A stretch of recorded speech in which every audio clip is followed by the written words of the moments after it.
Belanda, negeri yang dijuluki negeri kincir angin, dikenal dengan bunga tulip, sepeda yang jumlahnya bahkan melebihi penduduknya, keju, pelukis besar seperti Rembrandt dan Van Gogh, seperti sistem sosial yang dianggap sebagai salah satu yang paling maju di dunia.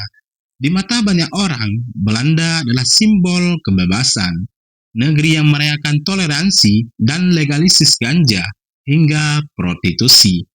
Di permukaan semuanya tampak ideal, tapi apa jadinya jika kebebasan itu justru dijadikan topeng untuk eksploitasi?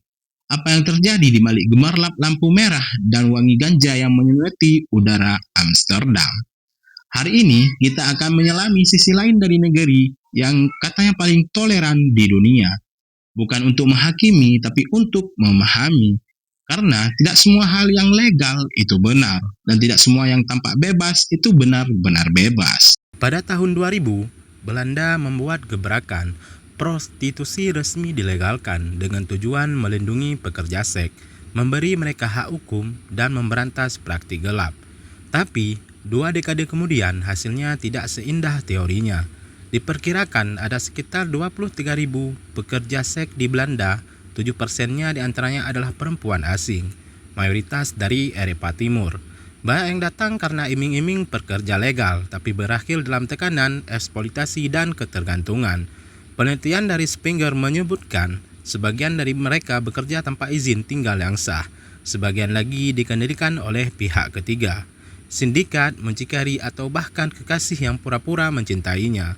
Legalitas ternyata bukan jaminan, justru menjadi kedok baru bagi para pelaku perdagangan manusia untuk bergerak lebih licin dan lebih rapi. Namun, di sisi lain, coffee shop di Belanda bukan menjual kopi, tapi menjual ganja secara legal.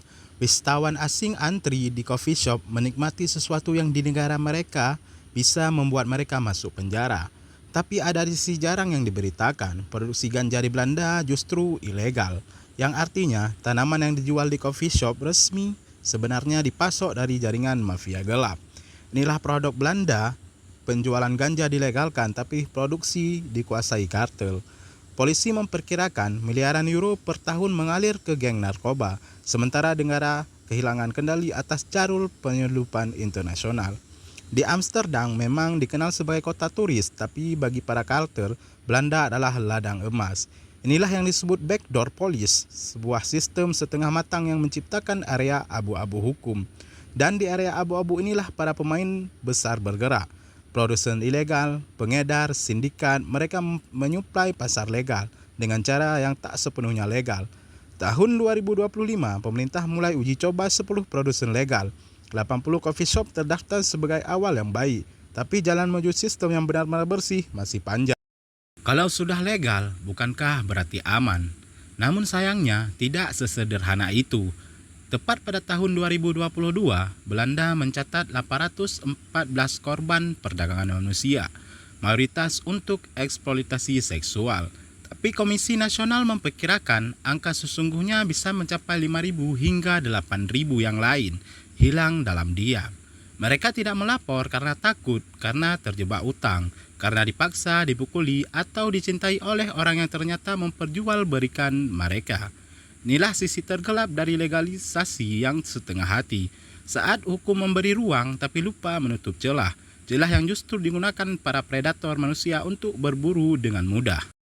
Red Lake District, ikon Amsterdam, lampu neon, jendela kaca, tubuh dijajarkan seperti barang di etalase.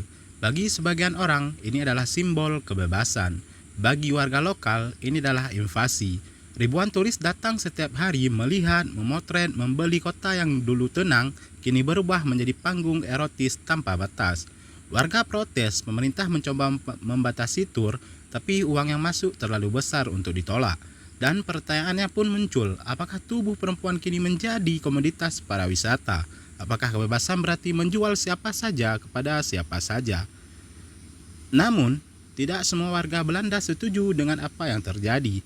Banyak dari mereka merasa terjebak dalam ilusi kebebasan. Seorang aktivis berkata, kami ingin kebebasan tapi bukan yang dibangun dari penderitaan orang lain. Tapi di sisi lain, ada pekerja seks yang membela sistem legal. Bagi mereka, Ini soal hak, soal perlindungan, soal kontrol atas tubuh sendiri. Dua sisi, dua realita, dan satu pertanyaan yang menggantung. Bisakah kita benar-benar bebas di tengah sistem yang masih timpang?